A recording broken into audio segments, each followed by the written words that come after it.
police. You want answers? Well, so does he. He's Alex Jones on the GCN Radio Network. And now, live from Austin, Texas, Alex Jones.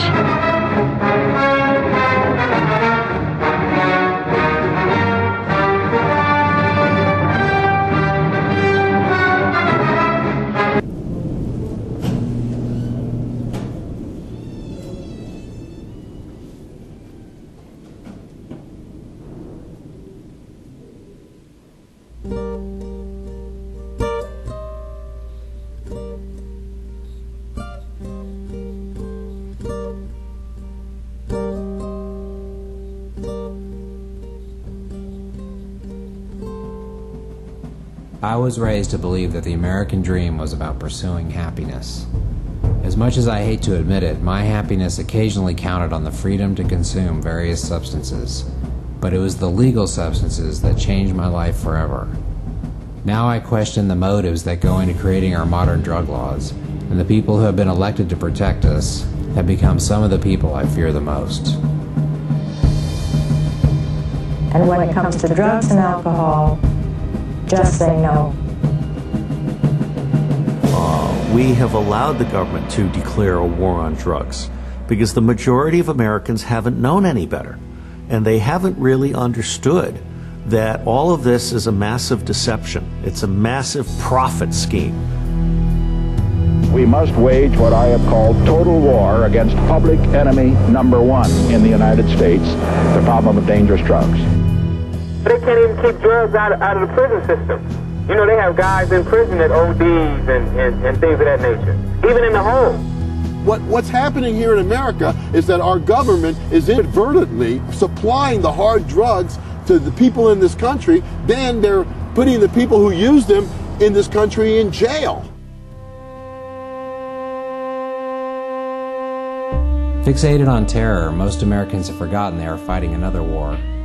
Watch a nigga say, sew an eyeball back to your mama's Sunday, crying. But from its inception, the drug war has become the longest, most costly and destructive war in American history. The drug war is a perfect continuing example of why we will never win the war on terrorism. Because it captures the ineffectiveness of the U.S. government, and it captures the fact that it's being used against poor people and not against the people who benefit most from drugs, which are the bankers that launder the money. We don't send nicotine addicts to jail, and we don't send alcoholics to jail. We shouldn't send drug addicts to jail. Oh my God, do you mean they'll legalize marijuana and hey, you can buy heroin at 7-Eleven? People have to realize that most of our history we didn't have federal laws against the use of drugs. $50 billion a year at the local, state, and national level, clogging our courts year after year. I mean, people fighting the drug war need to articulate that what we're after is not blanket legalization, but decriminalization. Why in the world do we have millions of innocent young people wasting away in prison when the big people who are committing these huge, atrocious crimes are getting away every day? My own personal opinion, I think the jail cell is better than the rehab.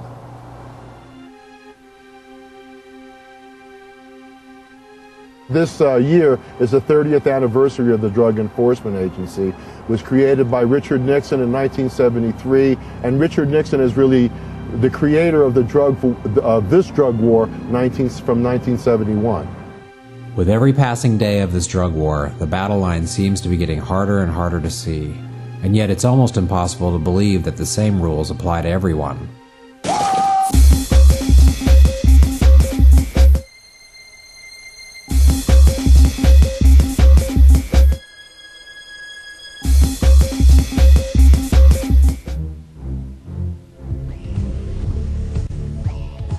Well, a lot of us are very uncomfortable with this notion of a war on drugs. So what we attempted to do was articulate a very different concept, which was viewing the drug issue as a cancer affecting American communities. You used the wrong word. You said war. If this was a war, we would have solved the war and won the war. This is the greatest country in the world. When we go to win a war, we win it. We got more drugs today than we did 10 years ago, and that's got to tell you that there is something bigger that's not being shown. In 1972, when Richard Nixon started the war on drugs, the federal budget allocation was $101 million. Going into fiscal year 2000, the federal budget allocation was $20 billion. Yet there were more drugs in the country in 2000. They were of better quality and they were less expensive than they were in 1972. What's wrong with that picture? We arrested 14 people targeting high schools selling heroin. We almost totally eliminated the production of coca. The drug warriors love to talk about illegal drugs, but what drives the motives to legalize certain harmful and equally addictive substances? Money. Money controls this whole movement. You have a group called the Partnership for a Drug-Free America. Well, first of all, of course, we don't have a drug-free America, never have, never will. But who are the funders? Who are the main funders? What's the funders of the Partnership for a Drug-Free America? Of all.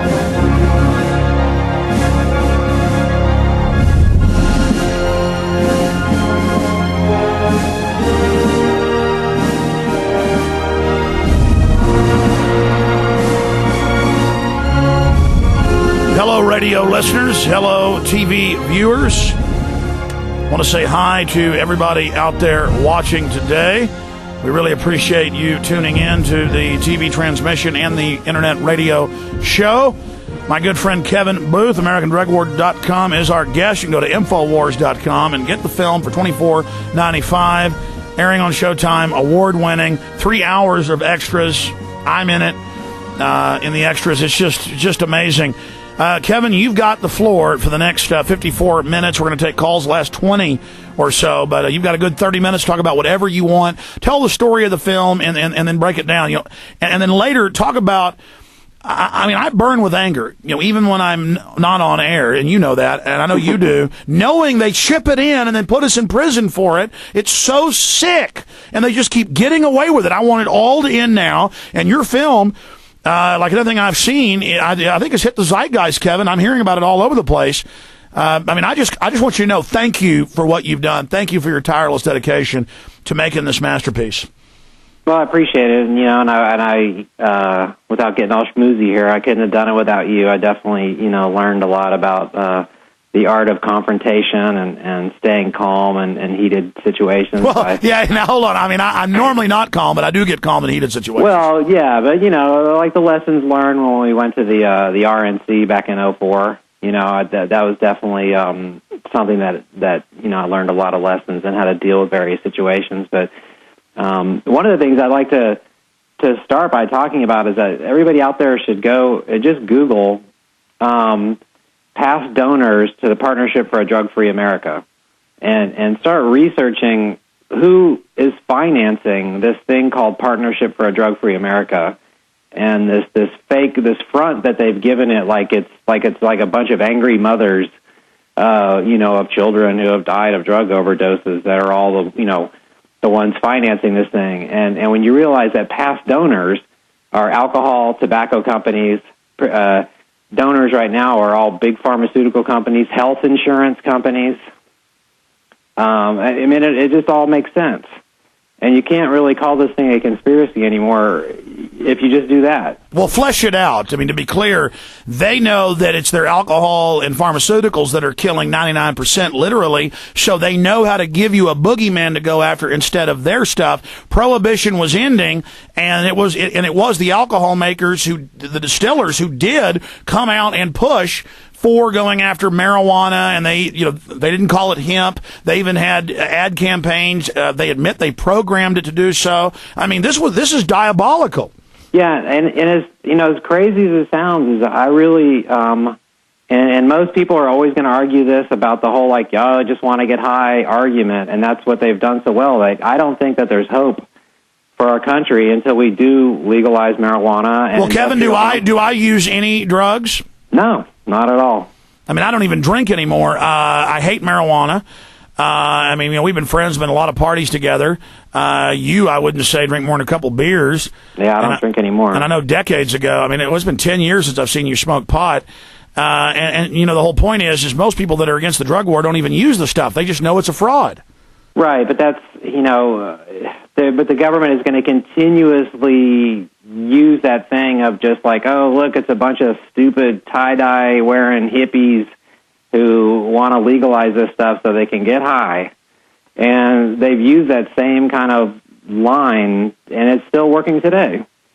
And it's still working today when people bring it up and I don't know if you follow the groups like MPP, who's a marijuana policy project, and they're fighting for medical marijuana. Sure, Willie Nelson's involved, Mark Stepnoski, the Dallas Cowboy, sure. Yeah, and these they're fighting a good fight out there, but there's also another really good documentary on Showtime that I would urge everybody to see called "In Pot We Trust," where it kind of shows what was going on here in Southern California and the DEA raids and how they track down the marijuana and how they're and that's another thing the drug war has created too, is that we have 11 states now that have legalized medical marijuana, but you still have the federal government coming in and stepping in on it. So I would say marijuana is at the nexus of this whole thing, and so it's also at kind of the nexus of like the state versus federal. And really, when I go to universities and I've been doing more and more speaking at Memphis, Tennessee on the 15th. But people, one of the questions that always comes up is just saying, so you're saying we should just legalize drugs and kids should be, my sons and daughters should be allowed to buy crystal meth at the 7-Eleven and PCP? That's what you're saying? And that's how the drug warriors have sold this thing, is like that would be the alternative to like what we have now. That's how, and they've done a really good job of making everybody believe it. Well, an even bigger issue is we've gone from 300,000 cops to 2 million cops. We've gone from 500,000 people in prison to 4,000 behind bars and 4 million more in the system. And it's growing. Now they want to go to 3 million cops. They're talking about going to 4 million cops in the next decade. They all got to have something to do. Now, back when we had 300,000 cops, they'd come if your house got robbed or your car got stolen. Now they won't come, but they will set up a checkpoint or taser you for talking back. I mean, this is done scientifically by design to bring us into tyranny. Like you said last hour, they've set up the drug war. They have created it, and now they're just flipping it into the war on terror. Kind of like they said, oh, it's just brown-skinned Al-Qaeda. Now Fox every day, there's blonde-haired Al-Qaeda. They're everywhere. That's to make the people the terrorist, the government the good guy. Yeah, no, exactly. I mean, back in, the late 80s, we were being told on the news, like, there's crack dealers on every corner, and, oh, my God, there's crack everywhere, and I'd go outside, and I know it was in the ghetto, but the media and the government worked very closely to try to blow this thing into some sort of epidemic proportion. Meanwhile, who was shipping it in? Your film covers that. Right, exactly. And Reagan is the one who, came up with the Drug Act of 1986 or 87. And he was a total puppet being run by Bush Sr. Yeah, and I mean, these guys basically discovered, like, what an incredibly easy way it would be to control entire populations of people with crack cocaine. It's cheap. It's fast. Meanwhile, it's now known that Nixon drank hard whiskey every night and took downers. Oh, that guy was insane. It's insane, and it's just what makes my blood boil is to know. I mean, look, everybody, who are you going to talk to who's going to still sit there and say, yeah, Nixon was a good president? I mean, everybody has come to the realization that Nixon was a crook and a liar and a thief and a cheater and a psycho and all those things. I mean, I'd say it's pretty much unanimous. And yet we are still engaged in his drug war. And everybody just seems to be okay with that. Nobody seems to question that. Okay, there's so much in your film.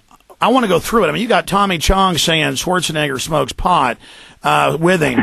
You've got him in jail. You've got Freeway Ricky Ross, the only interview with him out of prison. You've got, I mean, this thing is insane. Because I keep saying 4 years. How much time did you really spend making this? I mean, I remember. Well, it's like 4 going on. I mean, 5 going on 5 years if you're going to include like the festivals and. I remember you consulting with me and sitting around your table saying, "What do you think I ought to put in this?" and going and doing shoots with you and stuff and doing research with you 4 years ago. Yeah, it was like the summer of '03. I think that I was really the film Ron Mann's Grass, which is a great film narrated by Woody Harrelson. And I think Chris Athenis was playing it on local access TV in Austin, and I actually saw it there for the first time, and I was like, wow, this is a great film, but somebody needs to do a film like this, but cover all drugs, not just marijuana. But see how seeds plant seeds, and what grew out of that now, like 50 times on Showtime, super popular. People, I mean, I've heard it like 4 or 5 times the last 2 weeks on the street, in the gym. I hear people going, have you seen the new American Drug War? It's incredible. And that's just your first film on this. You're planning to make more, aren't you? Yeah, definitely. Okay, let's walk through a basic rundown. Again, we've got it up on Infowars.com for sale right now, folks. You can call 888-253-3139 to get it, or go to AmericanDrugWar.com. Kevin, give us kind of a synopsis, a wide view, then let's focus in on key areas. Well, I kind of follow a timeline, starting off with the creation of the DEA in 71, and I parallel that to myself as, growing up as a young teenager in the early 70s with a brother who was schizophrenic and had a drug problem. And also, older parents. I was a baby of a family, a very common thing of having, older corporate parents who are both heavy drinkers. But my parents were not the type of people that, ever beat me or got in fights or... No, your dad was a really nice guy, but he was like something out of a movie, of a caricature of a corporate executive. And I remember sitting around drinking vodka martinis with him, because Kevin used to live here in Austin, and his dad had a ranch out in Fredericksburg. And I liked your dad, but at the same time, it was drugs. Everyone needs to go to prison for them. I mean, I got family that's the same way, not my dad, but folks out in the country.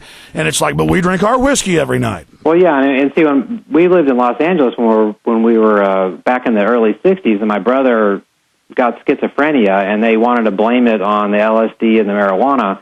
And I remember my mom used to sit up at night crying and actually saying, if it hadn't have been for those dang Beatles, if it hadn't been for those dang Beatles bringing those drugs over here from England. But who actually introduced LSD? It's admitted, declassified. They created the drug culture. They put LSD and the formula on the street. The CIA developed it, and the editors of Time Life books and the aristocracy in this country were taking LSD and were obsessed with it.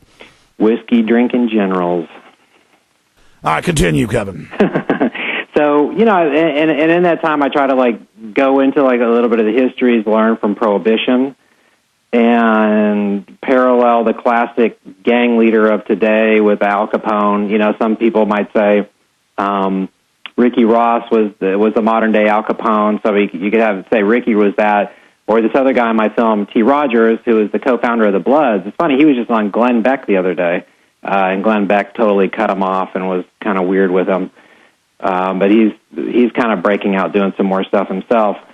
But trying to just compare that, because, and a lot of people will roll their eyes. Once again, it's like when people, on the movement trying to end the drug war, bring up these age-old arguments that make total sense, the people on the other side will just roll their eyes and just say, oh, that old argument, heard it 100 times. But you can't debate the drug war without talking about the prohibition of alcohol and what happened with the prohibition of alcohol. And we're going to do that, but before I forget, let me throw this in. The one good argument they've got, and of course at its base it's still a fraud, but it sounds good, is look at these gangbangers. Look at how nuts these drug heads are.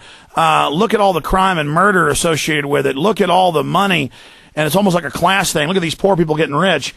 They focus the drug war down on the low-level distributor, retailer level, and they make it a racial thing, just like in the movie The Godfather, which is based on a true story, where he says, we'll keep it in the colored areas. They're animals anyways. Let them lose their souls. And so that was the attitude. The red light district was always on the other side of the tracks. So it was also a way, like in Tulia, as you cover in the film, to wage war against them. But their main argument is, well, look at all the money, look at the crime. You're always going to have criminals. It made criminals move into drugs. So we're not for the criminals that are involved in robbery and other things. It's that you now gave them more money, more funding, more power, a way to corrupt police, just like with Prohibition, as you cover in the film. Well, yeah, I mean, and let's face it, if we outlawed cigarettes tomorrow, then these street gangs, the Bloods and Crips, would be selling cigarettes tomorrow.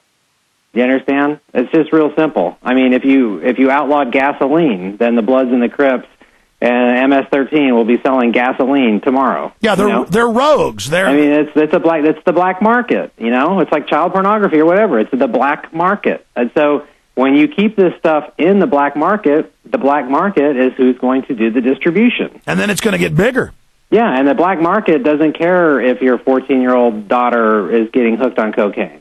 because there's no controls. There's nobody checking. So, regulation will always work better than prohibition, and history shows it over and over again. Yeah, we're not saying they always say, "Oh, you want to sell heroin at the store." Well, back when they did sell heroin and anybody could buy it at the 5 and dime, we had a much smaller amount of people on it. No, they've actually done studies on per capita basis that shows really that by outlawing strong narcotics, the same amount of people per capita do strong narcotics.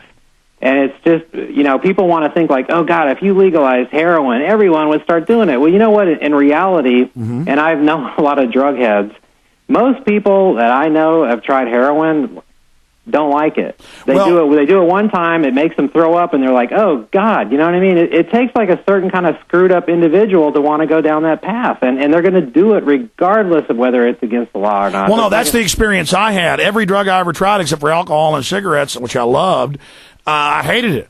I mean, one time I had a good-looking girl I was going out with, and she wanted to do some ecstasy, and I'd done that a few times, didn't like that,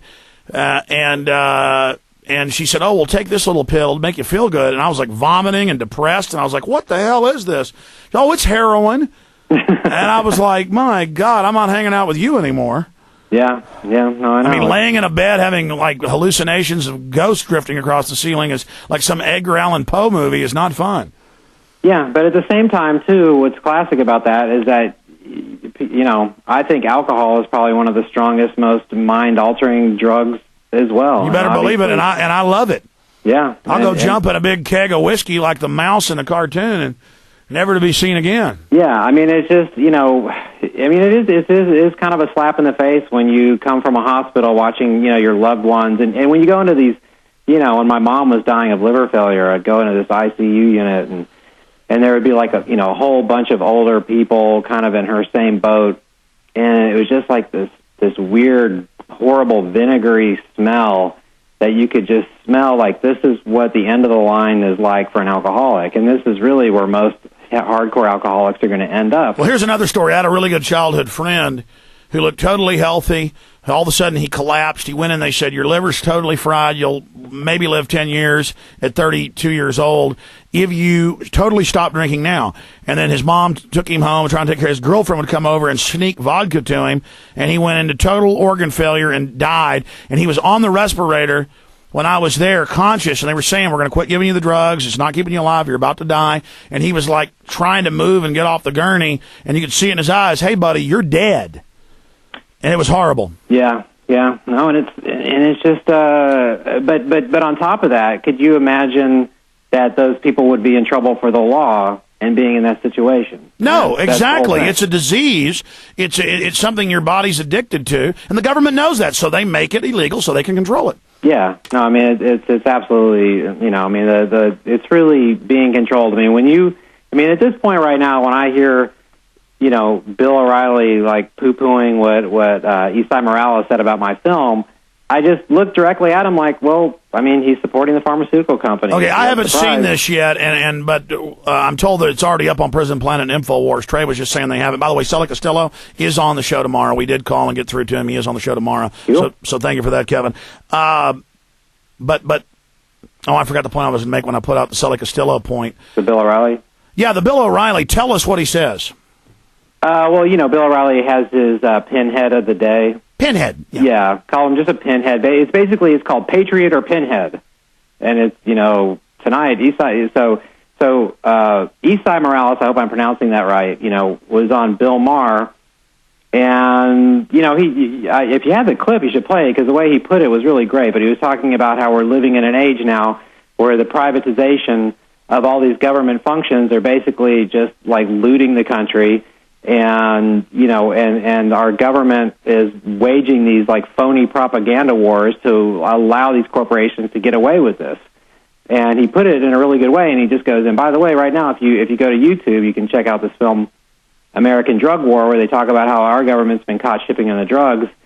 And it disappoints me a little bit because I'm a Bill Maher fan. I'll admit it. I watch Bill Maher every week. He's an operative, just like O'Reilly. It just seems like, but he seems like he'll just get that far. And once you talk about Building 7 or any of those things, he just like turns, And it's just like it's very it's very interesting to watch, like where Bill Maher's, suddenly just like, oh, that's crazy. That's well, hold on. Let me conspiracy just theory. tell him. We're running out of time. Trey has those. Can you move them on a thumb drive to this computer? He's got the Bill Maher, and he's supposedly got the other thing too. But that's good news. I mean, when the Defense Department, and when it's Bill O'Reilly or Sean Hannity, it's Defense Department. Yeah. I mean, that's come out that they're Defense Department run. And again, it's not our military anymore, folks. And your son who's in the Army isn't involved. It's the higher-ups, psych warfare. When they do this, I mean, that means it's hurting them. They're scared. Because they all know. Bill O'Reilly did pieces back in the 80s, I've got, where he admitted JFK was killed. He said E. Howard Hunt did it. He said the government shipped in drugs. He did whole pieces showing video being loaded, cocaine at El Pongo. I don't know if you ever saw that, but it's the same stuff Silly talks about, but I didn't know there were newscasts. Bill O'Reilly knows everything. He used to do shows about the New World Order. And that's one of the points I try to make with my film. Look, I don't take my word for anything. I portray myself as like an average guy who grew up in the suburbs with, upper middle class parents. These stories that are told in my film come directly out of the mouths from the people that were there firsthand. Ricky Ross tells the Ricky Ross story. Sully Castillo tells the Sully Castillo story. And, I've got a clip of the former head of the DEA, Rob Bonner, admitting that this happened. So it's like, I don't care what anybody says, you have the former head of the DEA admitting that it happened, it's like game over. And yet they're going to go, conspiracy theory, the head of the DEA just admitted it. It's like, Well, this is what I try to do with my show, folks, is not obsess on one issue or which group runs it or how the hierarchy operates. We spend some time on that, but it's fighting the phony drug war. It's fighting how they force medicate us through the water supply with the sodium fluoride and chlorine and other things, how they are carrying out eugenics against us. Have you seen Endgame, Kevin? I need to send you a copy. Yeah, I've watched it. Yeah, I've seen it, yeah. What'd you think of it? I like it. But I mean, that's the whole angle of they actually think they're God and they've been poisoning us all along. I mean, it's just... Yeah, no, I totally agree. I mean, I'm sure you talk about this all the time, but, people need to start pulling away from pharmaceuticals. Try to start now. Try to wean yourself from any pharmaceuticals you're on. Now, if you've got... they're even finding out that all this cholesterol stuff is a big conspiracy. Oh, no, your body actually needs cholesterol. It's the trans fats that are killing people. Yes, I mean, they've even, I've got my doctor telling me, I need Lipitor, and then I find out that that's, the whole other, you know what I mean? It gives you heart attacks. You know what? Let's play some clips. You want to play Tommy Chung, Mike Rupert, the drug war trailer, Judge Joe Arpaio. Which one you want to play? Oh, God. What are you talking about, the bonus ones? We're just going to play audio off of these, the clips you sent us. You want to play Joe Arpaio clip, drug war trailer? You want to play Mike Rupert? Don't play the trailer. I don't know, but I guess play Arpaio. That's kind of fun. Okay, and then we'll play Mike Rupert and Tommy Chong. Here's Joe Arpaio. Folks, you got to get the film, plus 3 hours of extras. He worked on this almost 5 years. So I'd say this is like 5-6 films. Kevin, what would you say? Well, yeah, I mean, and I had even had people from Showtime talking to me about doing a series out of this, and I actually had the outline, almost enough footage for an entire series, minus a couple of throughput, hosting type narration segments. The negotiations drug on, and I said, I got to get this thing out there. Good job, Kevin. And now it's hot. Now you'll get your other film. Let's go ahead and roll Lord Arpaio. Good. The only way you're going to sell this because you got me on it. You know that, don't you? I'm sure. You're not going to sell it because of the ex-governor of New Mexico, who's a has-been, or McCaffrey. All these guys are a has-been. Why are you wasting your time talking to has-beens? I'm still here. I'm still around. You thought I was bashful, huh? What? I didn't think that. He's loving this. Hey, I do this in my sleep. They should be punished, and I hope that they're being punished on 12-cent meals. You guys like the food? Do we have what is this? This is what we don't have 3 meals a day. Where's that guy that weighs 600 pounds here? I just saw a guy, 600 pounds. Where? Let me tell you something. We don't have 3 meals a day. This is brunch. Brunch.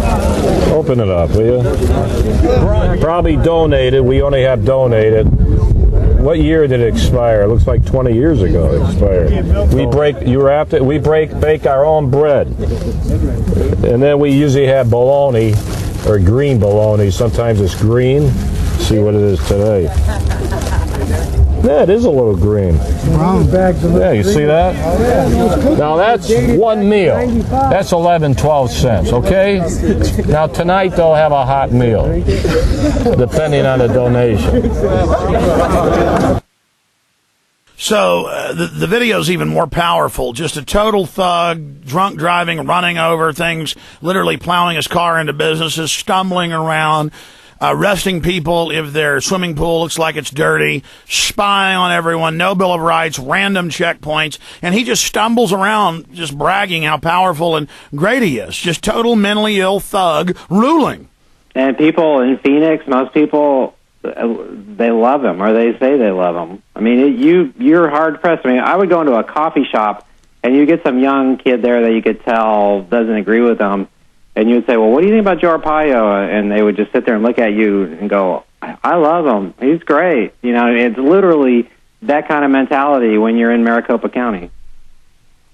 I mean, people are literally, people are so afraid of him that they won't even, say anything bad about him. That's how afraid they are. How long did you spend with this guy? I just spent a couple of days there. It was a long couple of days. Oh, man. I mean, talk about the atmosphere in there. A total egomaniac. He made me, I had to, wait out in the sun for, several hours. And he pulls up, and it wasn't a limousine, but it was kind of like a stretch car. And I know it was like a big armored, town car. And he finally pulls up like a rock star. And these guys come out, and he's like, all right, I'm going to take you on the tour of the thing. And he just turns it on, and, he's a character. He's crazy. Back at that time, he was talking about having his own reality show where it's going to be a reality show of him just being mean to prisoners. And what I love, too, is that he talks about how a lot of the prisoners there are awaiting trial. So you've got thousands of people there that haven't even been convicted yet, right? And yet then when you turn around and I go, well, do those guys get, do they have to eat, rotten food? And he's like, of course they do, They need to be punished. And I was like, okay, so the innocent people, they're not innocent. Nobody here is innocent. And it's like, okay, but they haven't been to trial yet. Well, trust me, they'll be guilty. Kevin, I have got this Bill O'Reilly clip here. Maybe you should play do you have the Bill Maher one first? I don't have that in front of me, but okay. I have him attacking Mr. Morales, who did show up at the 9/11 Neocon Agenda Symposium with the guy that made a bunch of big movies, the guy that made Enemy of the State and the rest of it. They gave me their numbers. I don't even try to get these guys on. I'm going to call him and try to get him on. Yeah, I would love to give him a DVD. Okay, well, I'll call him. Okay. We'll even see if the number's still good. That was 2 years ago. That was June of 1996. 2006. I sent an email through his website. He has a website. I kind of babble on this new extra hour show because I'm running everything in here, and I'm busy trying to see if I've even got the audio to this feed. Here's O'Reilly. I don't hear him for some reason. I've got computer up. Who knows anymore these days? Do what? I don't understand. I can't hear you. I got guys in the other control room telling me things, and they're saying unmute laptop. I have unmuted laptop here. So you can come in and run it if you want. Again, this is all the beta test here. This show is already gigantic, but we're just doing everything live here on the fly. Well, since it's fouled up, try to do the Bill Maher clip first, because you should hear what Morales says. Yeah. Well, you should hear his entire rant, because when Bill O'Reilly played the rant, he obviously clipped off all the good things that he said. Yeah, well, don't worry. We're going to get that, Kevin. Let's go ahead and roll it now. Here it is. The Patriots is next. Tonight, starring the former boss of NYPD Blue, S.A. Morales, moments away. On the pinhead front, what is going on in Hollywood? The former captain of NYPD Blue, S.A. Morales, said this. And if you look at YouTube, there's a thing called America Drug War. And it shows how our presidents, from Reagan to Bush, and I don't know who else, took up bags of crack cocaine and introduced it to the world as a scourge. It wasn't as big a problem until the president brings it up, and it seems like they're promoting the very thing they're saying they're against. Good grief. Obviously, Mr. Morales is a pinhead.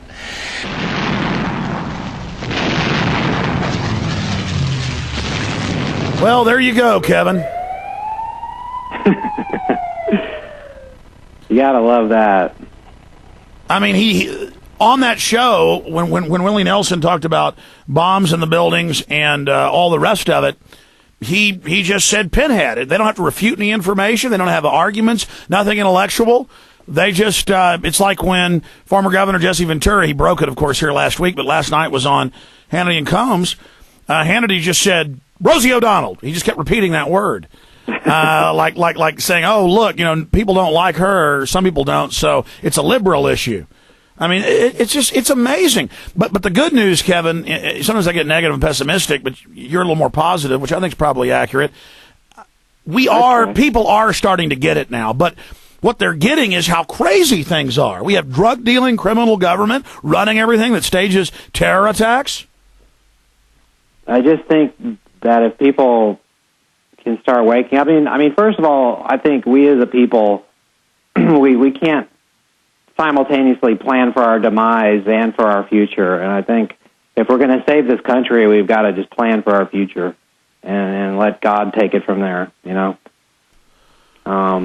because these guys are winning if everybody is like all freaked out and running around. I mean, we've got to, we're right.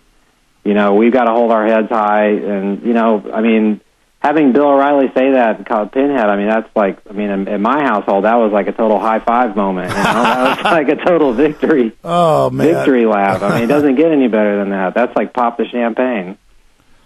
So, and I think, more and more people are waking up. I think, even from just a year ago, it seems like a lot has really changed, even in just this last year, the landscape of everything, and I think even the timing with the release of the drug war film was good. Well, corrupt elites do this all the time, and you're right. All throughout history, it's like Marie Antoinette and the Let Them Eat Cake, as they're starving to death outside. And I know historically that's not a completely accurate, but that's the popularized story, and there are real examples of Nero fiddling while Rome burns. They're dealing the drugs, they're shipping them in, they're CPSing people's kids, they're totally corrupt. And they just went further and further, and finally they blew the towers up. And I believe that's why the drug war stuff's coming out now, and that's why people are just saying, look, this is too much now. We can't go along with this. This is too insane. And people now know it's about their survival. When it starts coming out in the San Francisco Chronicle and the Houston Chronicle and the Associated Press with former congressmen giving out documents about how FEMA camps have been built for us, people are finally going, hell, I better speak out, man. These people aren't playing around. Then they find out Bush's grandfather is a Nazi, as we put in martial law, Kevin and I. They're really figuring it out.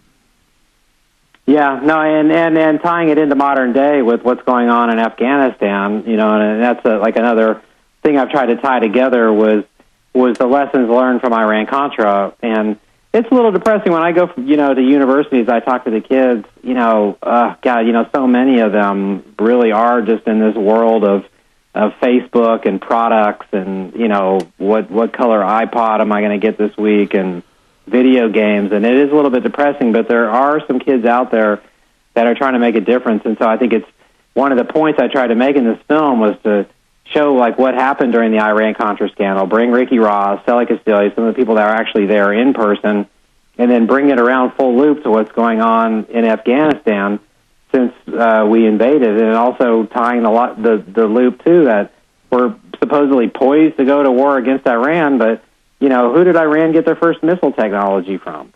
It's all... it just keeps eating itself. They always create, you're right, the next crises that then they have to clean up. They give us cancer so they can then suck all of our money out of us as they give us false treatments. It's all diabolically. The Rockefellers in the 20s found out about how cancer was communicable, almost all of it, viral, and they put viruses into the vaccine supply. These people are out of control.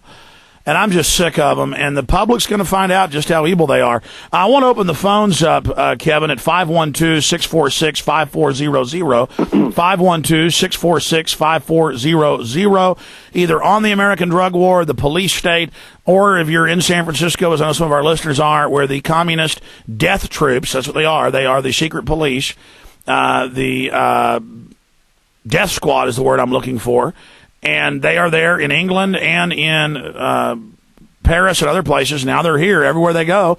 They just grab any Tibetan signs, beat people up, and the police are ordered to attack anyone they order them to attack. And Kevin, can you believe this is happening?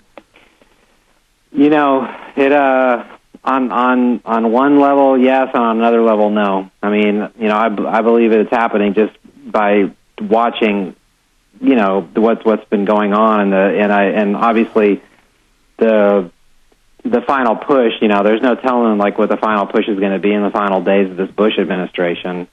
And you know, it's scary and exciting to like wonder what kind of transition we're all getting ready to have from that. But you know, it's you know, it's like you've been saying for a long time with the foreign troops. You know, and using the Olympics to do that is just so classic. You know, it's just once again, it's like a bad script writer, like just down to 9/11, everything like that. It's like if you took like the worst Hollywood script writer, it's as if like this whole thing is being written by a total hack, because it's just like it's so obvious. You could just go, okay, now they're going to do this, and it's just, you know, and then they do. You know, I don't know what else to say.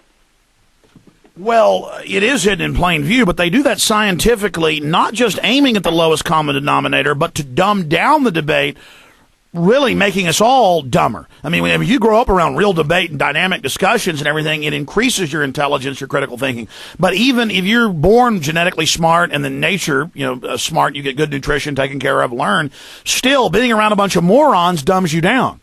Yeah, and once again, just like that movie Idiocracy, you know, which I feel, you know, maybe anybody who can say a straight line or sentence they call a fag. He's like, yeah, hey, exactly. I have rights to the judge. The judge goes, shut up, fag. Yeah, no, I mean, it's exactly, I mean, that movie hit it on the head, and it's just so weird how that movie just kind of came and went without, you know, it just stayed off the radar screen. You know? Well, you got a guy like Mike Judge, who, by the way, is a fan of the show, and he won't come on for some reason, too scared to, but that's okay. Lives here in Austin and out in L.A. with you, Kevin. And he has had all these big hit movies, creator of Beavis and Butthead, King of the Hill, and they just said, we've got a control contract. We're not even putting it in theaters. They just said no. And I heard they didn't even make a trailer for it, you know. And yeah, you could watch it, and it's really stupid, but there's like it's a really good, sobering lesson that movie shows in a comical way, which is it was so a really good movie. It probably would have been a hit, and now it is somewhat of a hit on DVD. Everybody talks about it, but that's what they knew. How they don't let the plants have water because the corporation lobbies the government to put Gatorade on them. Yeah, no. It's got the electrolytes plants crave. It's perfect, yeah. Exactly. Let's, take the New Freedom Initiative. It forces, they say, we've got 18% of the kids on psychotropics. This is 3 years ago, and their own memos came out, and they said, we're going to force half the kids on this in the next phase. Half the kids on Prozac and other drugs by writing the criteria with school psychologists that enforce it on you. Half the kids on the drugs, and then it causes more mass shootings, and then there's more drugs. It's so diabolical. Yeah, no, I mean, I don't have kids, but if I did, I'd certainly, over my dead body would let them give them drugs like that, especially seeing what it did to my brother. I mean, I know he did need some drugs to control schizophrenia, but I without a doubt know that it's the pharmaceutical drugs that killed him, gave him a seizure, and that stuff just destroyed his brain. Let's take some calls. Before we do that, ladies and gentlemen, I want to encourage you to go to Infowars.com right now and order American Drug War, the DVD. Show it to your neighbors. Have a party. Invite them over. Say, hey, we're going to make you steaks and salad or, whatever, chicken and salad. Starting to talk about food. Or tofu and salad. Tofu and salad. What could we have for dinner, Kevin? We could have some nice shrimp or maybe some... I know how much you like sushi. Yeah, actually, I'm into sushi now. You got me into it. Yeah. You wait till I move away. You and Joe Rogan made me eat it in California. I was like, this doesn't taste bad. But you like the fishy stuff. I'm not like into mackerel. Kevin will go to the restaurant and say, I want the fishiest thing you've got. Squid intestines with whale genitals. Yeah. Oh, you have done well. Anyways, I need to quit screwing around. We got loaded phone lines. We got like 10 people want to talk to you here, Kevin. Let's talk to Brandon in New York. Go ahead, Brandon. Hey, I would like to agree with your guest I was actually going to call and mention a couple things that he just brought up already. One was I was actually looking in the Post, and in the opinion page, they had a whole article covering about how all these drugs that they're getting in are counterfeit and have additives that have been hurting people as of lately. But they're only doing that because that's actually not true, so they can sell you at 10 times the price it is anywhere else. We are the country of morons who pay literally on average 10 times what everybody else does, but go ahead. Yeah, especially a Canadian. Yeah, and you know, it's funny, too. Me and a bunch of friends of mine have been discussing this movie, Idiocracy, to no end. And you guys Hey, are wait a minute. You're talking like a fag. You know, and I have to agree, you know, because that was my question. Number one, when I first saw this movie, was like, he's some kind of smart one. You know, not sure. This movie is so excellent. Like, how come this wasn't in theaters, or how come I didn't see a trailer for this? You know what I mean? It would have been such a money-making movie that you figure, you know, they would have been advertising it left and right. No, but that's the elite's plan, so they don't want you to know. Yeah, I'd say they buried that sucker. Listen, they went and arrested Sela Castillo after this movie came out. Yeah, I mean, it's almost like you got to stay right now in Hollywood. There's maybe if you're going to come out with some hardcore stuff like this, it's kind of like you have to navigate your way to kind of stay off in certain radar screens. Yeah, I can understand that. And I'd have to agree. You know, it's funny. I just took my younger brother to his neurologist, and he's been on Ritalin or Adderall, whatever the ADD drugs is, for a couple of years. And at first, I can understand. He had a very hard time concentrating and getting done with his homework. But that's normal. Some kids are like that. So because little baby mammals jump around a bunch, we drug them. When your puppy jumps around and runs around in your house, do you take it to the vet and say, my puppy's chewing on things and has a lot of energy? Well, darn it, give it something that burns its brain out. Not unless you're Ellen DeGeneres. Hey, you got dogs, Kevin. I mean, when they're puppies, if they jump around. Well, yeah, I mean, basically, what you need to do was like what I would do with kids too, is that you need to just give them enough exercise to where they just can't, you know. Exactly. They're watching television all day, picking their noses, eating Hot Pockets, and drinking Capri Sun. Or drinking Coca-Cola, and so then they're all weird and fidgety. If they were running around climbing trees for 8 hours a day like I did, there wouldn't be any acting up because they're not in the house. Yeah, I mean, I wasn't allowed to watch but a couple hours of TV when I was younger, you know, much less, sit around and play video games. Yeah, you know. So I had brought him to his neurologist, right? And as I'm driving him there, he's my younger brother. We got a good rapport or whatever. And I says to him, I say, hey, you know, how do you feel with this stuff? Do you feel like you need it? And he's going, nah, you know, I feel like, you know, I could achieve the grades that I'm getting, because now he's doing really well. He says, I think I could achieve the grades that I'm getting without taking this stuff, right? So I said, hey, have you ever brought it up to my mom, right? We both live with our mother still. And he goes, no, I haven't. Or he said, yes, he had. But she is under the belief that this is the miracle drug that's helping him get his grades. Yeah, what they are is, I mean, they love quick fixes, and it's a loving thing the mommy does. Oh, yeah. Listen, yeah. I appreciate your call. I got to jump because we got like 10 of them for Kevin. But the larger issue here is, this is how this all started. Even 100 years ago, even 80 years ago, it was a class thing to be able to get a doctor to come out to see you. They were expensive. They were somewhat rare. Medicine was really worshipped, and it was a big deal to have the doctor come out to your farm or ranch. And so people love the medical system, and they see it as a loving thing to do. And Kevin, you want to comment on that?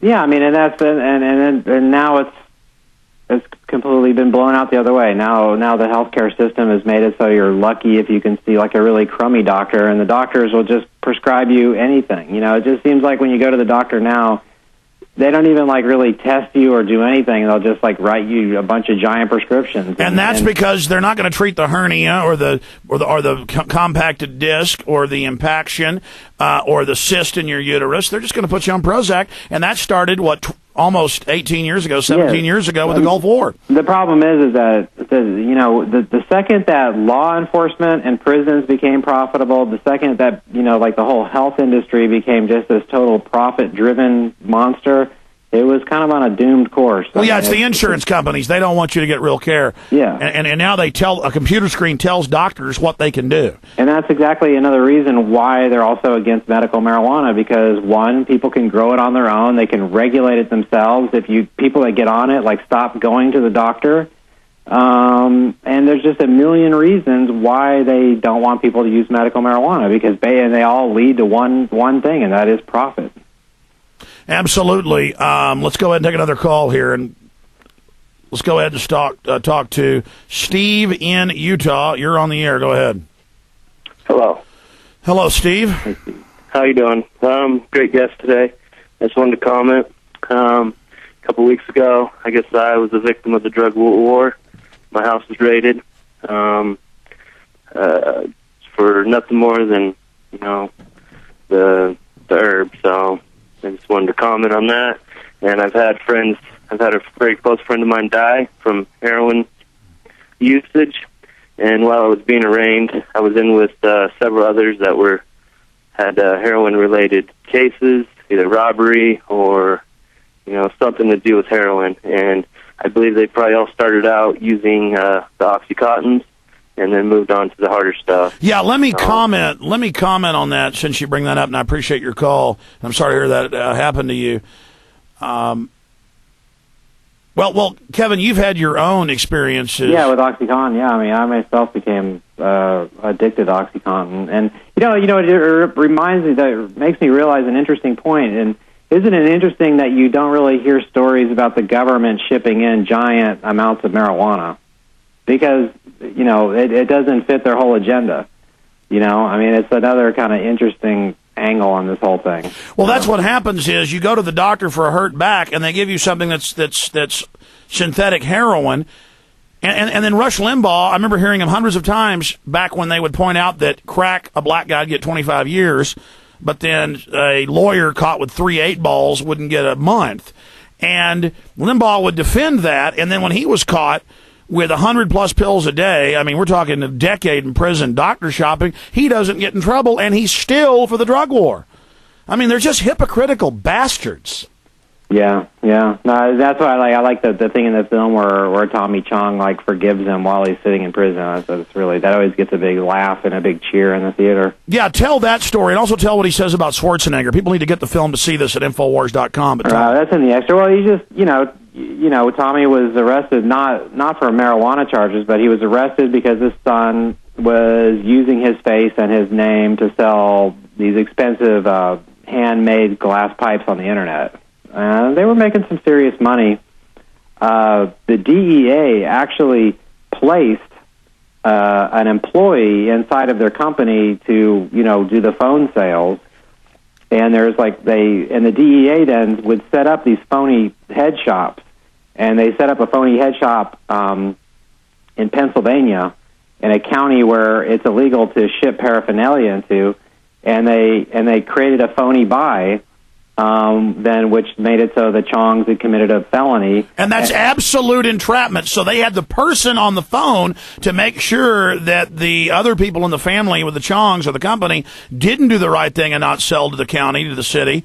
And again. Yeah, because the Chongs all knew that they weren't supposed to sell to that county, and they'd even told their employees that they weren't supposed to do it, and yet it happened anyway. And the guy that did it, disappeared. And they never... Well, that's what they always do. I saw this about 4 years ago in the Seattle papers. It was in several of them, and the major papers, the Seattle Times and others, reported that in the nice area of Seattle, the majority of the bars are now owned by police. And they said the police go in the bathroom and they sell drugs to each other. It's not even an informant in the bathroom selling to somebody. They sell to each other, and then they take it, and then they don't even bother now to give the bar to another cop. They then own it. It's just, it's like Dallas, where they pull over random cars and throw bags of chalk in the back and take their car and home. It is. What sucks is that, your average cop doesn't make that much money. Your average guy in the military doesn't make that much money. So it's real easy for them to be controlled by these kind of things. And at the same time, it's hard for guys like us, Alex, to be in a position to make films and do all that because it takes money. And the government has also done a good job at convincing most people that if you're going to spend your life protesting and if you're going to, be an activist, then you're probably going to be broke and live some terrible, horrible little lifestyle. And so the whole system just lends itself to, you know what, if you want to have a nice car and a nice boat and a nice house and all those things, well, then you know, you're going to have to, like, screw over your fellow man. It's just the way it goes. And people buy into it, and they do it. Well, and they also call it being winners. I mean, it's a huge joke to them, and I just can't believe how many lives that they ruin doing all of this. You know, real quick, back to the OxyContin thing, you know, I had gone through many years of back problems, and I had a doctor that actually finally gave me this, like an epidural in my lower back and fixed my problem. And when I told my doctor, I was like, wow, my back is better, but you know what, I need some help getting off of these pain pills. He just kept writing me the prescriptions. Even though I was like going, I need help. You know, he was like, you need to just keep taking the OxyContin. Here's another script. And, you know, at that point I was like, wow, this is really happening, you know? You know, I'm really addicted I remember to you something. calling me at home, you know, here in Austin, and telling me, going, they won't help me, man. They just keep giving them to me. Yeah, it's crazy. You know, they don't want you to, you know, once you're in that little thing, they don't want you to get out of it. Well, I mean, that's classic drug dealer right there. I mean, that's what it is. The government are drug dealers. The higher-up cops are drug dealers, but that's compartmentalized. Let's take a few more calls. Let's go ahead and talk to Harvey in Florida. You're on the air with the maker of American Drug War, available right now on DVD, and it's the only place you get the 3+ hours of extras on the DVD, so that's 5 hours. It's just amazing. Let's say you already know all about this, folks. Your friends, your family, your neighbors, even a lot of cops don't know. Yeah, it's interesting, Kevin, and we will go to Harvey in a second. I just thought of this and I'll forget. That's what always happens. That's why I always interrupt folks, because then if I shut up, I then forget and we never get to it. In fact, I think I just did it right then. I was going to bring up the point. What were we talking about just now? You know, how the government wants you to be addicted, and you know. Oh, it doesn't matter now. It was so important. I think about such key angles for people that I want them to think about, and then I just forget about it. Harvey in Florida, go ahead. Hey, Alex, how you doing today? Hi, Kevin. Hey, what's up? I'm glad you got that email I sent you about that. What's going on in California today with the Chinese troops? That story about Chinese troops policing Americans. Mm-hmm. Yeah. Oh, they said it quite nonchalantly. They slipped it in on the Paul Harvey News just before noon today. I have the AP. What did they say when you heard Harvey? Well, it was a guy replacing Paul Harvey. Sometimes he has stand-ins, and he just said it very nonchalantly. Oh, yeah, and it'll be international troops protecting the torch. I think if you go to ABC 7 from San Francisco, and I don't want to pull people away from your broadcast, but that's fine. It's done later on, I think they're showing actual like live streaming footage of the protests with. Hey, Kevin, will you email that link to Aaron@Infowars.com? Okay. You're at your computer right now, aren't you? Yeah, give me a minute. I've got everyone working on it. Can I send it to Trey? Yeah, you can send it to Eddie Bear, or you can send it to Pickle Bear. Okay. We've got everyone gets their designation here, but I wish a lot of young people would listen to your show, Alex, when you talk about the drugs and who's bringing them in. It's so important for people to know what it's all about. Well, that's a point I forgot to say earlier. People get into the drug culture because whatever the government makes illegal becomes very cool, very avant-garde, very cutting edge. There's money associated with it, and so it's forbidden. And they understand psychology. And I know a lot of people like marijuana and you enjoy it. It's just better not doing it. It's just better not doing any of it. It's better not. You beat these people by being healthy, by being in shape, by living well. And of course, they're going to make everything else illegal too. That's what tyranny does, to catch good people on their net. But just live better than them, know their scum, educate everybody how they're terrorists and how they're the enemy, and just know that our people are everywhere, our numbers are growing, and that we are. I mean, when we take this country back, I want them to have due process. I want them to have trials. I want to have public trials, and we're going to turn loose all these innocent people out of prison, and all these people that were nonviolent, and all these people that dealt drugs and stole people's children. I'm going to call for the death penalty. Yeah, no, I agree. I mean, I think, and back to the drug war and the whole possession thing, and who should go to jail.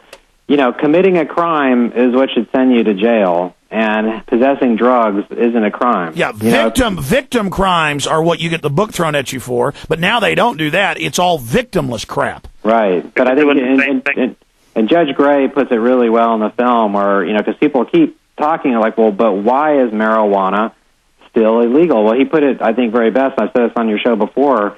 He said because over 80% of all illegal drug users, they say it again, over 80% of all illegal drug users. Yeah, it's 87. Only smoke marijuana. Okay?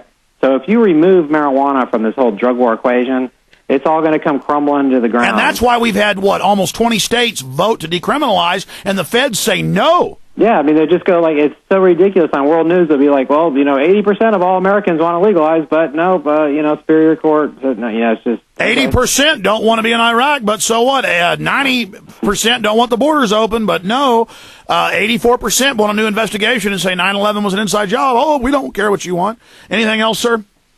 Yes, Alex. I don't know if you saw those hearings yesterday with Petraeus, and this is something I don't know if I can get through on the line, so it's very important that you know this. There was one senator that had a speech all prepared, and he was talking about how he was there recently over in Iraq, one of the senators, and he went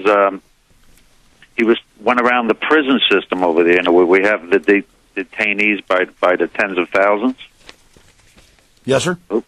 Okay, so, and he went around, and the general showed him around, and it's really doing wonderful over there, Alex. The people in detention are having very good food. They're getting training. They're getting job training, and a lot of them, according to this senator, this wasn't set up or anything. A lot of the people over there are having such a good time when they want to release them, they don't want to leave. They want to stay and do their studies. So that's our media telling us, and our government saying, "Oh, in the gulags, they've been re-educated. They love it. It's all working."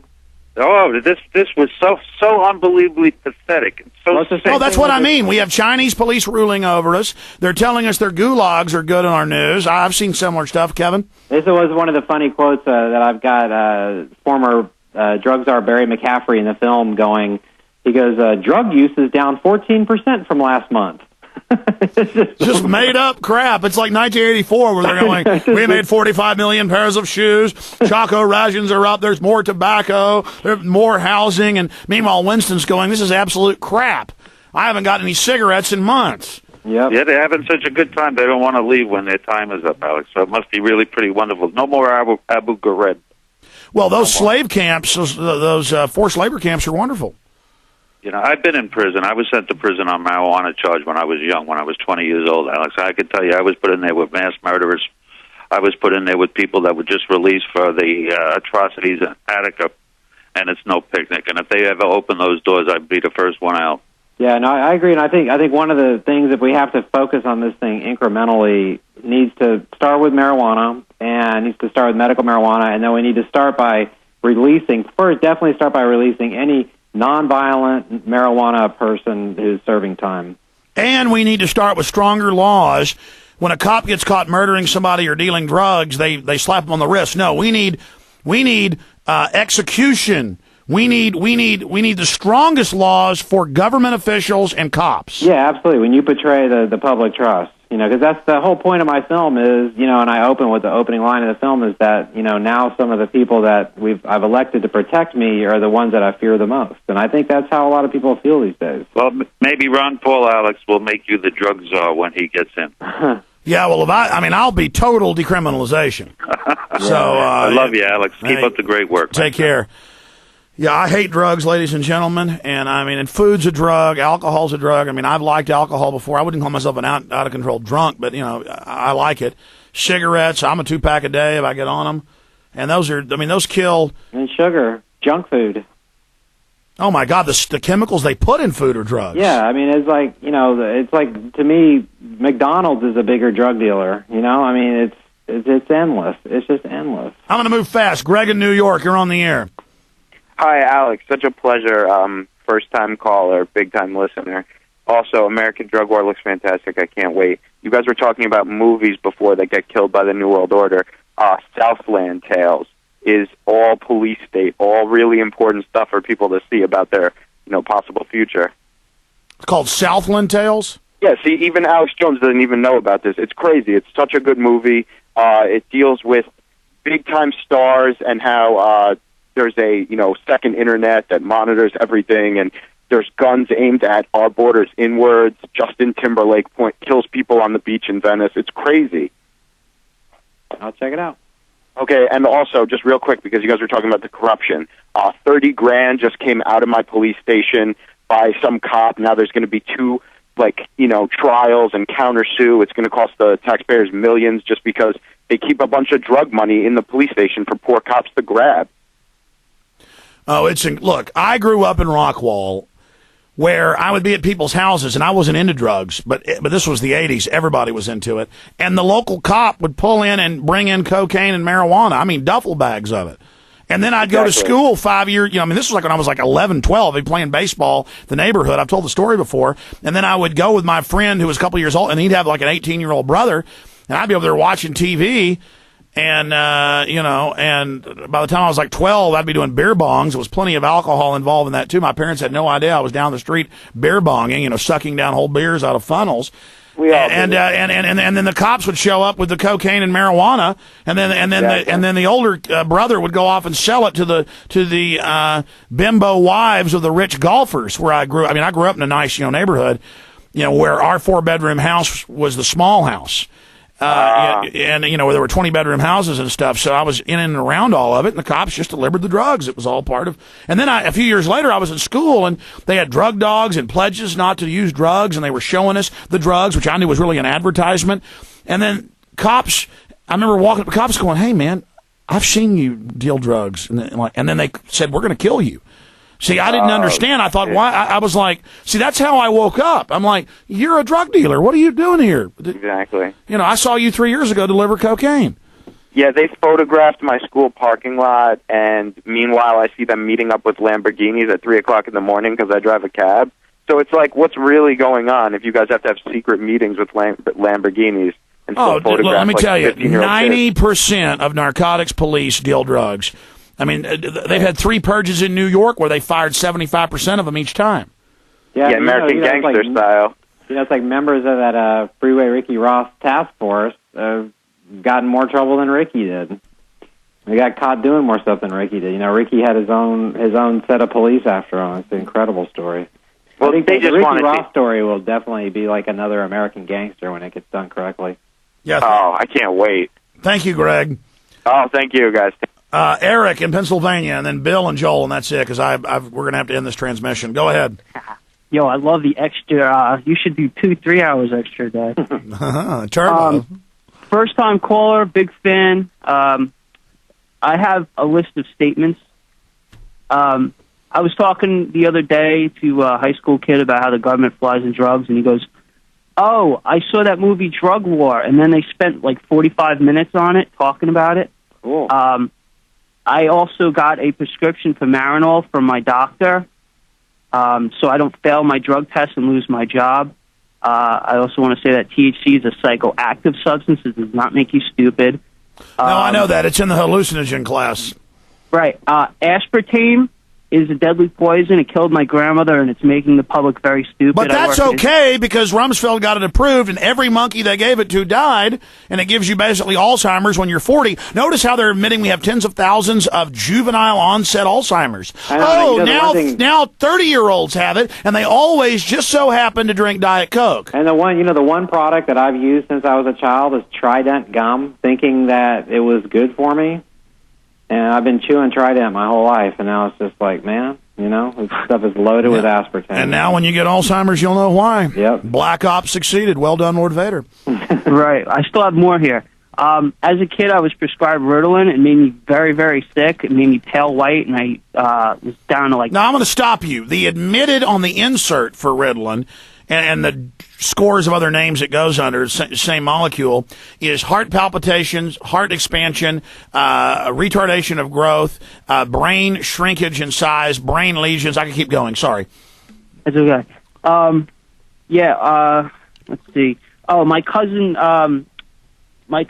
died when he was 18 because he was going into the National Guard. He didn't want to fail his drug test, so instead of smoking weed, he was huffing some kind of thing, and he died from that. Yeah, that's really bad. Let me expand on that, since you were. Well, it doesn't matter. Go ahead.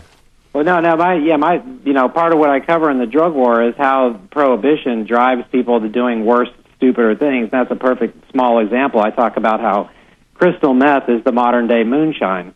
During to alcohol prohibition, people would start making up whatever they could or doing whatever they could. Look, humans have always manipulated their consciousness, and the social engineers know that, so they just made it illegal and they regulate it. So they sell us the legal drugs. They also ship in the main conduits of the illegal, and then they run the local police operations as a double tax. It's not enough they make the money selling it to us.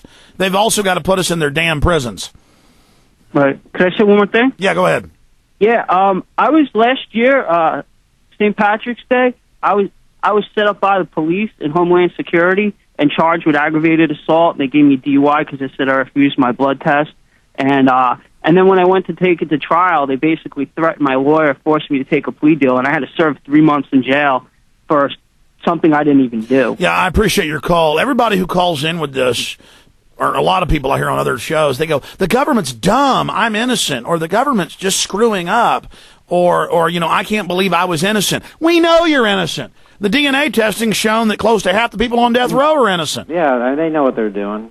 They know exactly. Listen, Weldon, that works here in the office, worked with MPs in the Air Force. He said they laugh about ruining people's lives. Look, they do. Remember the scumbag bully in school who liked to hurt people and nobody liked him? And I mean, they go out and they get badges, folks. That's definitely true. I mean, you know, that to me, your average DEA agent reminds me of like the guy in high school that used to like give me black and blue arms. Yeah, it's all over. It's all gone. I mean, eugenicists. No, I'm serious. Eugenicists run it all. They've already poisoned all of us and cancer viruses and planted the vaccines. I have all the documents. They engineered AIDS. We're just totally screwed. They just do whatever they want. Black op, death everywhere, and they just leave me here because they don't even care. They're going to move against everybody at once when they pull it. And I mean, Kevin, you know, they've arrested Sally for no reason for being in your movie, basically, and he was one of them. And I mean, what about you? Have you got any threats over this? No, not directly, not yet. Not yet, other than I have a lot of helicopters spinning around in my house, and I constantly have guys on my telephone pole. I take pictures of them all the time. It seems like every time Ricky Ross calls, there's like other guys up there fiddling with my phone line. Well, you know, it's that's because it's a local tap. The NSA just does it from the phone company, and that's the way it is. No, I think it's because it keeps breaking, is what I keep thinking. Because up here in the hills, or the trees keep hitting it, it's like you can hear it like making weird noises sometimes, and then they'll come and they'll do something to it. Well, Kevin, all I can tell you is you know this. I know you're clean as a whistle. I would have one fake security system they're going to find and another hidden one, and having that hidden security system on a DVR, even on its own backup battery if power goes off, because they're smart enough to flip the power off. Yeah, having that backup DVR may save you. It's saving a lot of folks. That's a good idea. You got to go to full surveillance of yourself just to protect yourself. Yeah, no, I do have hidden cameras around, so that's the idea of the battery thing. Yeah. Well, I know you've got hidden cameras. I mean, you had those before. Anyways, oh my God, it's all over. It is, man. We're screwed. I can't believe this. I just get sick of it. How did so many evil people get in control, and how are there so many dumb schmucks who are just mindlessly thinking the government's good and they love them? It's, I don't know. All I can say is that maybe this whole thing with the economy could finally be the last straw that wakes a lot more people up. Oh, no. They're going to engineer that now where they get unlimited Federal Reserve power with no regulatory control over themselves, literally running the entire government. They're just going to they create the crisis, and then they're going to totally bring us to our knees now. And then the only jobs you're going to have, 10% of the college grads now are Homeland Security, police related. I mean, they're gearing it up to where 1 in 10 is going to be one of these people. They're just everywhere, ruling over us, just strutting around, just like in a third world country, poking people with their canes. I mean, it's over. We're scum. Well, I'm going to stay hopeful, Alex. Damn them. I'm going to stay hopeful. I'm going to just go down with a smile on my face. Well, it's just not funny what they've done. It's not funny. Yeah, but you know what? It's the history of the world. You know? But that's what they say. They go, that's the way it's always been. I might as well be with the winning team. Well, no, but, it's just revolutions come in cycles, and wars are always, weird, complicated things that you can't figure out. I mean, I'm sure someday when they write the history books on how all this goes down, people will be going, oh, it was so obvious what they were doing. Yeah, let's go ahead and take a call from Bill in Denver. You're right, Kevin. I just say focus on this so much. I'm just so sick of them. Go ahead. Go ahead, Bill. Hey, Alex and Kevin, it's a pleasure to talk to you. And Alex, I'd like to thank you very much for being the catalyst to opening my eyes and having me look at things a little bit more closely. And Kevin, I have to apologize to you. I have not seen your film yet, and I'm going to remedy that today. And I'm a truck driver, so hopefully it'll be waiting for me when I do my home time. But to the guy that said he used to chew Trident gum, I mean, what is a Trident? It's a pitchfork, and who usually carries one of those? So, kind of makes sense. No, it's all in your face, man. That's a good point. These people love they love the open joke in your face.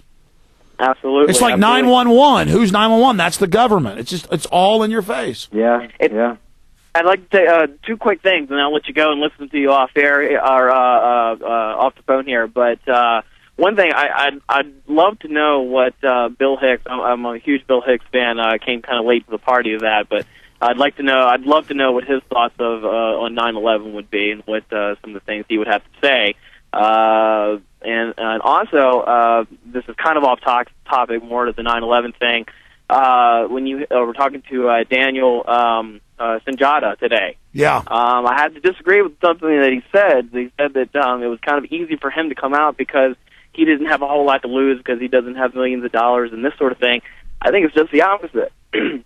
I think he has so much more to lose because he's not. I agree, and I appreciate your call. known. No. In fact, I almost said that to him, that for somebody who's already big and established, they have less to lose than somebody who's not struggling but just now hitting the big time. They can swat him down a lot easier. Joel in Los Angeles, last caller for our guest. Yeah, hi, guys. Kevin, I just want to say I saw American Drug War at the Egyptian here in L.A., and thanks for the ticks. It was a really good movie.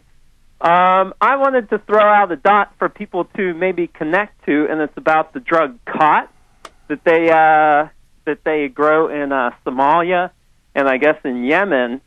Back in 93, 94, I was a rave promoter and a DJ, and I was approached along with a bunch of other people to sell this drug called Nexus, which was made from khat. I've seen that. Yeah, and it was, they had like pamphlets they were giving out to us and, all kinds of crazy stuff. And it's just, I've been noticing more activity in Somalia and... that's how they introduced the LSD, was with government brochures. I mean, the government brought it in, legalized it at first, put it on the universities, had the professors push it. They introduced it, just like the CIA, gave them the ingredients to have how to make crack, and they brought it in and set it up. I appreciate your call, and that was one of the points I forgot earlier. The Taliban had brought opium production, the real Taliban, not the al-CIA to Taliban. There's two different groups. They had brought it down to almost zero. It is now tenfold. It was eightfold last year, and the year before that sixfold, and then fourfold, twofold. But in just 6 years, it is now tenfold. It is double the previous record in the mid '80s. There is just there is opium pouring into Europe, pouring into here, and the troops have been on the news, and they've admitted they just go guard opium fields. Yeah, I mean, our troops guard the opium so your daughter can use it. And in my film, I take you down to Skid Row, where I go down there one day, and you're literally standing on the street, and I look down, and there's literally thousands of little heroin balloons, like just as far as like confetti after Mardi Gras. I mean, just like thousands of heroin balloons, and they clean the streets every couple of days with those big street cleaners. And that was like some of the footage that the LAPD told me, well, you can't show that because it's not like that anymore.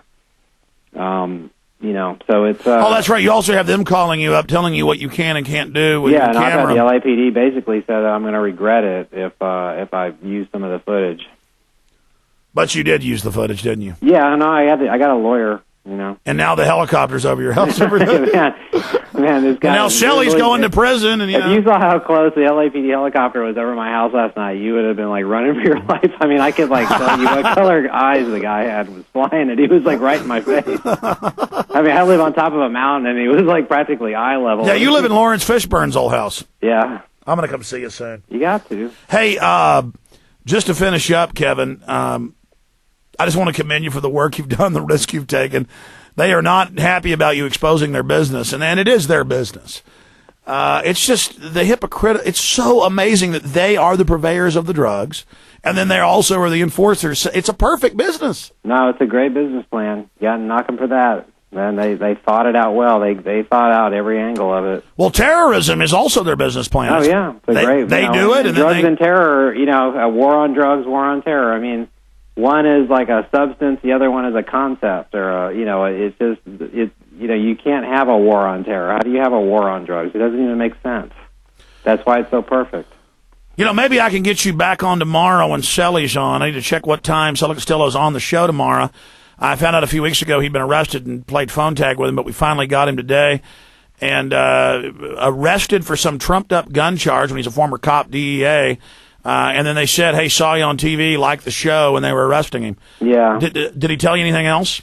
Other than, he's going to have a public defender, and he's pretty worried about the situation. And he's just like one of these gun show guys, like there's a million guys, so he's definitely being singled out. Yeah, to be clear, he goes and sells his books and sells a few guns at the gun show. Yeah, it's just like this gun show thing. Well, that's what he was doing, was selling some of his collection for money. Yeah, we're talking about like a couple of guns here and there. But that's what they call it straw purchase. And I had somebody try to set me up a few years ago. They kept going, go to the gun show with me, go to the gun show with me. And I go up to the gun thing, and he goes, hey, I forgot my ID, buy this for me. And there was like a cop right behind me, and I'm like, whoa, man. That's creepy. I mean, oh, yeah, it's this country's gone, I'm telling you. These bastards can go straight to hell, I tell you what. I know. But there's been tyranny forever. And people have been but it's like it's just computerized now. They didn't have computers in the Roman days. So, of course, tyranny plus computers is like, it's hard. Well, it's only going to get worse, and I want every one of the evil people working for the system. You didn't escape anything. They're hitting you with cancer viruses. There's a level above what you're in. Yeah, that's what's so funny about people that are out there going, like, they're not doing chemtrails. It's like, well, okay, your house is next to mine, so you're breathing the same stuff. So, have fun when your child gets a giant brain tumor, too. They're bastards, man. Stop killing us. Man, this is sick. Well, Kevin, AmericanDrugWar.com, thank you for spending time with us. And I'm going to have Trey call you and get you to pop in with Sully. Sounds good. It's always nice coming on. I appreciate it. And, appreciate all your listeners and fans. And keep it up, man. And check out the whole Bill Maher clip of what Eastside said before. Yeah, it's up on Prison Planet, I'm told. Good. For some reason, my computer's doing something right now. Take care, my friend. You too, man. I'll talk to you soon. You bet. There goes Kevin Booth. In closing, we're about to rejoin the show as I was ranting and raving about the Chinese troops here in about a minute and a half. I hope you'll get American Drug War. I hope you'll go to Infowars.com. We're selling it for $5 cheaper than Kevin is. Ha-ha. But the point is, I consulted on it. The point is that you need to get the film at Infowars.com and show it to everybody you know. Infowars.com or 888-253-3139. And don't forget, you just got an hour and 24 minutes of extra radio today with no commercials except right here at the end. And I got 2 people in there running the show right now. All this equipment is very expensive. Please get a PrisonPlanet.tv membership so you can actually watch us in here, see the different camera shots. We're going to have guests in here this week. You're going to be able to see the document cam, the DVD cam, all of it at Infowars.com. It is all available. It is all here. And I hope that you'll go to Infowars.com, go to PrisonPlanet.tv, sign up for a 15-cent a day membership at PrisonPlanet.tv. Again, I'm Alex Jones signing off for today. We will now on the internet merge with the live broadcast with key information about Chinese troops in America. Vital info straight ahead. God bless you all. PrisonPlanet.tv. Get your membership right now so you can see the video of the radio you're listening to right now.